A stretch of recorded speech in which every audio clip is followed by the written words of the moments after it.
What's good, YouTube? It's your boy, Blue Blood Sports TV, back at y'all with another one. So, shocking details. Shocking details.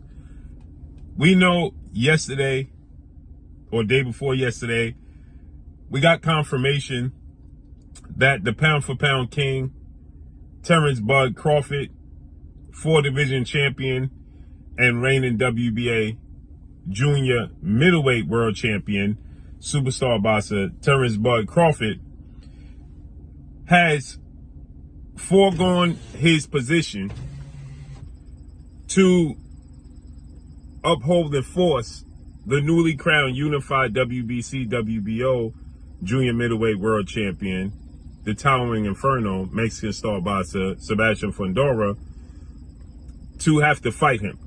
So he foregone that. He allowed Sebastian Fundora to have what is seen to be as a voluntary defense, right? And I questioned the move.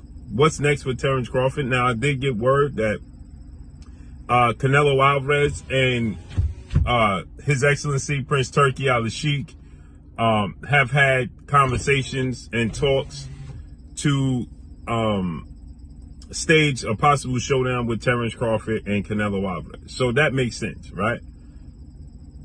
But historically, for Terrence Crawford, who's 37 and has the opportunity to do something that's never been done, he already holds that record, that mantle, right? He already is a 2-division undisputed 4 major sanction belt world champion. Never been done as a male. Now, Clarissa Shields did it first as a female, but as a male has never been done. Now he has the opportunity to become a 3-division undisputed champion. And beating Sebastian Fundora has 3 belts on the line. And it shortens the road to being undisputed at 154, where you have Bakram Matalia versus Tim Tszyu fighting next week for the IBF title. So he's 1 fight away should he beat Fundora. Nonetheless, he asked for a 10-day extension. They went to they was going to go to a purse bid. They granted him a 10-day extension, and then he allowed Fundora to have a voluntary defense, which we know is going to be against his rival, his biggest rival, and a man he fought and beat in July in Errol the True Spence Jr., former 3-belt WBA, WBC, IBF welterweight world champion, who is now a superstar junior middleweight title contender. Because he's a superstar, he got to skip the front of the line. So Errol Spence has not made his debut, but we know after Fundora shocked the world beating Tim Tszyu as the underdog last March, Errol Spence got in the ring with Sebastian Fundora. They had a face-off, and then they were scheduling the fight, but the WBO president, Mr. Paco, they stated, you got to fight Terrence Crawford. Well, now, the WBO title, since Terrence Crawford allowed it, and they're going to revisit negotiations and the fight in the future, the WBO belt for Errol Spence is not going to be on the line. The WBO, I reached out to the WBO and I spoke to a well-renowned future Hall of Fame trainer in the sport of boxing, who's a friend of mine's, and is somebody that's obviously connected to the sport.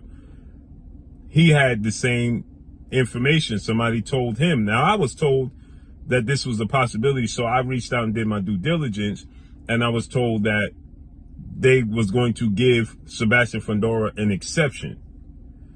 And he was told that the WBO belt was not going to be on the line. Now, I'm not going to name names, obviously. And he was told the WBO belt wasn't going to be on the line, only the WBC. So it sparked my interest. That was late last night. So I was told when I first heard about that he was going to be granted an exception.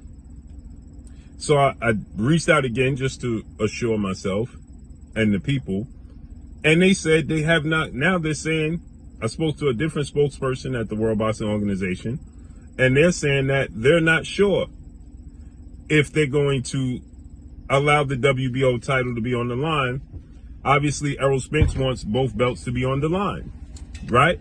But they're saying that Errol Spence is in the WBC rankings and that he's the mandatory, or he's, somewhat of a mandatory in the WBC and not the WBO. So they're not sanctioning this fight. So this means that even if Sebastian Fundora loses, he'll still be the WBO champion unless they completely strip him of the title. And then the belt be in vacant, and then somebody fights for the vacant WBO title, which seemed to be Tim Tszyu and Terrence Crawford. If this to be the case, this just lengthens the road for Undisputed for Terrence Crawford. Because that means he would have to pick up the WBC in a separate bout, the WBO in a separate bout, and the IBF in a separate bout. This is boxing. If the WBC, World Boxing Council President Mauricio Sulaiman, board of 32 members, going to sanction it, and he's the WBO champion, it should just automatically be on the line, period. So they're saying that he hasn't fully filed and they haven't come to a full agreement when they had the negotiations with Terrence Crawford that the WBO belt would be on the line, is what I'm being told. This is a mess. So let's see how this unfolds and plays out, man. But that's all I got for y'all. Follow me on Instagram at Bluebird Sports TV, all one word. Make sure y'all hit the like button, hit the subscribe button. Y'all already know what it is. Your boy Blue signing off. I'm gone. Peace.